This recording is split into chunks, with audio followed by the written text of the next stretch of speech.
Alright, so with Phantom Blade Zero being one of my most anticipated games coming out later this year, I've been keeping a very close eye on it. And I just seen that they released another trailer for the game, which they promised us after the game was initially delayed.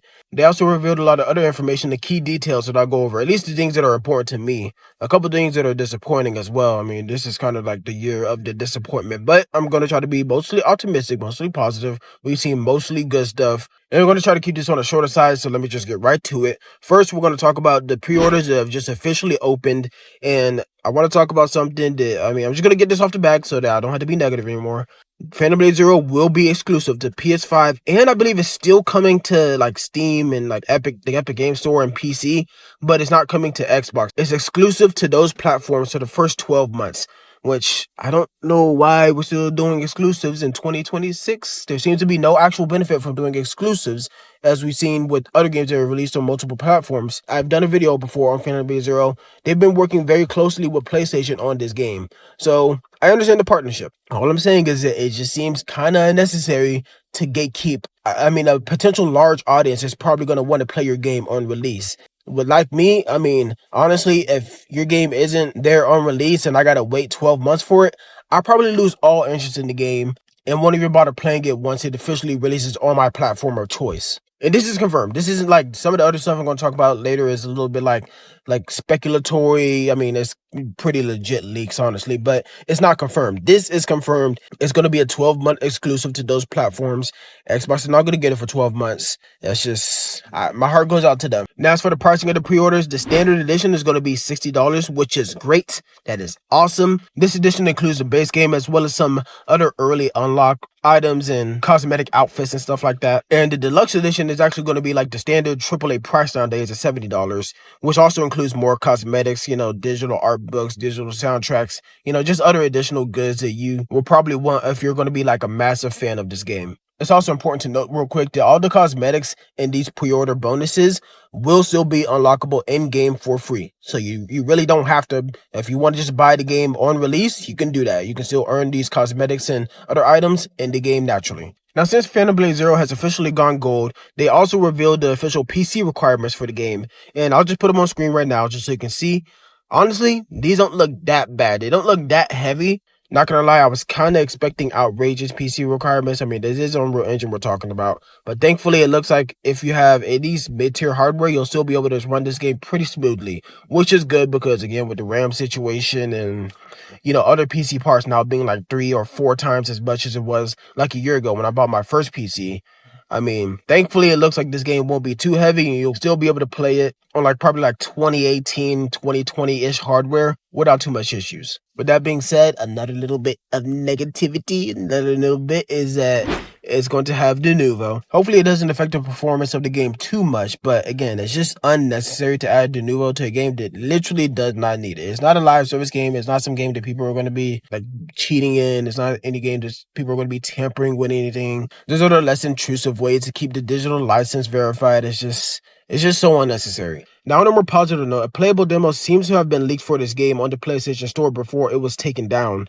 And honestly, this sounds like really good news. They're going to be doing another State of Play showcase for this game on August 17th. So I'm guessing that's whenever it was going to be revealed that the playable demo was probably going to release at the same time, maybe like a week later or something like that, at some time before launch at least. And that's actually a really good thing to see, because if people are still sort of iffy about the game, they showed a lot more of what the game actually is to play like, instead of little snippets of cinematic cutscenes and stuff like that. But it's still a good show of confidence whenever you offer a demo up for players who are still sort of unsure about the game.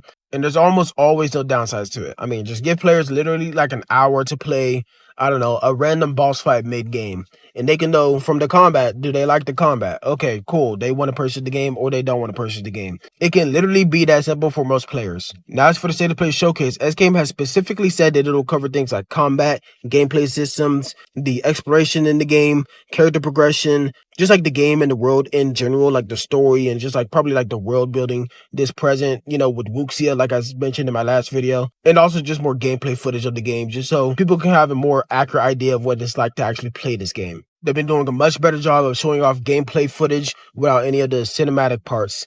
But I mean, honestly, I think this game is just a very cinematic looking game. I mean, the game might actually just be this way. It might be this aesthetic. It really do just look like this Devil May Cry meets Ninja Gaiden meets some aspects of Souls games. I mean, I understand they still keep confirming their position that this isn't a Souls game. I get that. I understand that completely. But you're going to have modes of the game, like the Extreme mode, like I talked about in my last video. The game mode's called Extreme. So, I mean, who knows? You might have some like really hard difficulty setting for that mode. And with the really sick looking combat in this game, it's just giving aspects of Souls games vibes. I mean, I'm sorry, that's just how it looks. We understand it's not a Souls game. It's much more closer to Ninja Gaiden and Devil May Cry, but you know, who knows? Regardless, this game is looking to be one of the front runners for Action Game of the Year. Honestly, this game looks like front runner for Game of the Year. I'm gonna be honest with you. I personally don't need any more like gameplay showcases and showcases of the combat footage and gameplay systems and stuff like that. I'm already fully sold on this game. And since there allegedly is going to be a playable demo at some point before release, we can all get our hands on the game and see if the combat is actually as badass as it looks. But yeah, other than that, that's it. Hopefully a much shorter informational video for you here today. Let me know in the comments below how y'all feeling about Phantom Blade Zero ahead of the PlayStation State of Play showcase tomorrow. Because a lot of people say like this game just looks, the combat looks too smooth. There ain't no way this actually exists in game. It's like Crimson Desert earlier this year. There's no way this game exists. And it actually did exist.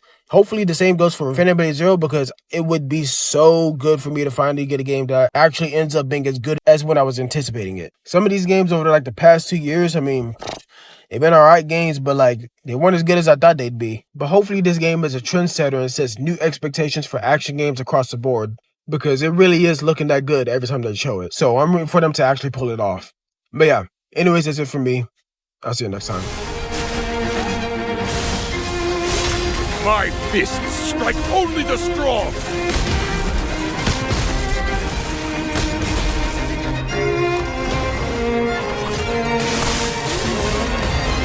Who's controlling me? Kill! Shadow Sovereign Soul never told me to do this. But I'll make you do it.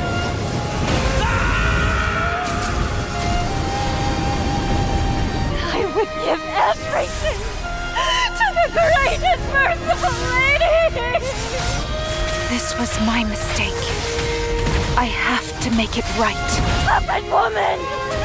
You damn puppet! You're just so cold!